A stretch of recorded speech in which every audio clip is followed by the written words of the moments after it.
হযরতে আব্দুল্লাহ ইবনে মুবারক রাদিয়াল্লাহু তাআলা যে বছর হজ করতে গেছেন, ওই বছর উনি হজ শেষ করে কাবাগরের সেহেনে বসে আছেন। স্বপ্নে দেখতেছেন দুইজন ফেরেশতা এসে বলতেছে, এই বছর কয়জন হজ করলো? বলে প্রায় 6 লাখ। কবুল হয়েছে কয়জনের? কয় বেশিরভাগ কবুল হয় না, তবে একজন লোক হজে আসেই নাই, তার হজ কবুল হয়ে গেছে। তখন স্বপ্নের ভিতরে একে অপর পরিচয় দিচ্ছে, বলে কে উনি? ওনার নাম হচ্ছে আলী বিন আলী দামেশকি।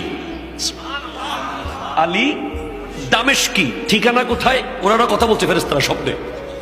হযরত আব্দুল্লাহ ইবনে মুবারক রাহমাতুল্লাহ আলাইহি মনে মনে সব ক্যাচ করছেন স্বপ্নের ভিতরে। উনি বিশাল বড় হাদিসের ইমাম, জগৎ বিখ্যাত হাদিসের ইমাম। আর আমি আপনাকে যা বলবো, এক লাইন বানানো গল্প বলবো না। কিতাবের নাম আনোয়ারুল বয়ান, ওই কিতাবে এই ঘটনা এসেছে। উনি হযরত আব্দুল্লাহ ইবনে মুবারক হজ শেষ করে বাড়িতে আর যান নাই।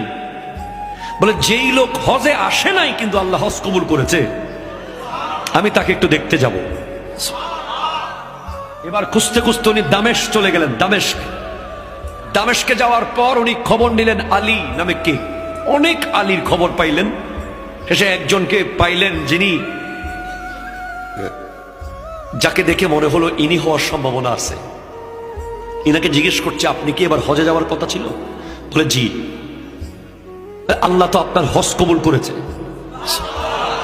উনি সাথে সাথে বেহুশ হয়ে পড়ে গেলেন খুশিতে।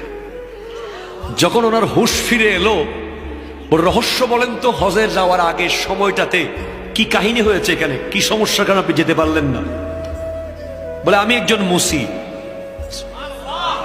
আমি জুতা সেলাই করে করে 30 বছর জুতা সেলাই করে হজের টাকা জমাইছিলাম। এই বছর আমি হজে যাব, কিন্তু যখন আমি হজে যাব ঠিক তখন আমার বিবি সন্তান সম্ভবা। আমার বিবি একদিন আমাকে বলল, স্বামী আমার খুব গোশত খেতে মন চায়। তখন আমি বিবির আশা পূরণ করতে গেলে আমার আবার হজের টাকা কমে যাবে, আমাকে আবার জুতা সেলাই করতে হবে, কারণ অনেক কম টাকা পাই। 30 বছর জমায় হজের টাকা হয়েছে। আল্লাহু আকবার বলবেন না? আমার বিবিকে আমি বলি, ও বিবি, আমার পক্ষে তোমাকে গোশত খাওয়ানো সম্ভব নয়, কারণ আমি যদি গোশত কিনে ফেলি আমি হজে যাওয়া সম্ভব নয়। বিবি বলে, আপনি একটু যান না, আমাদের পাড়া প্রতিবেশীর কাছে যান, কেউ কি পায় না একটু গোশত দিতে। হযরতে আলী দামেশকি চলে গেলেন এক প্রতিবেশীর বাড়িতে।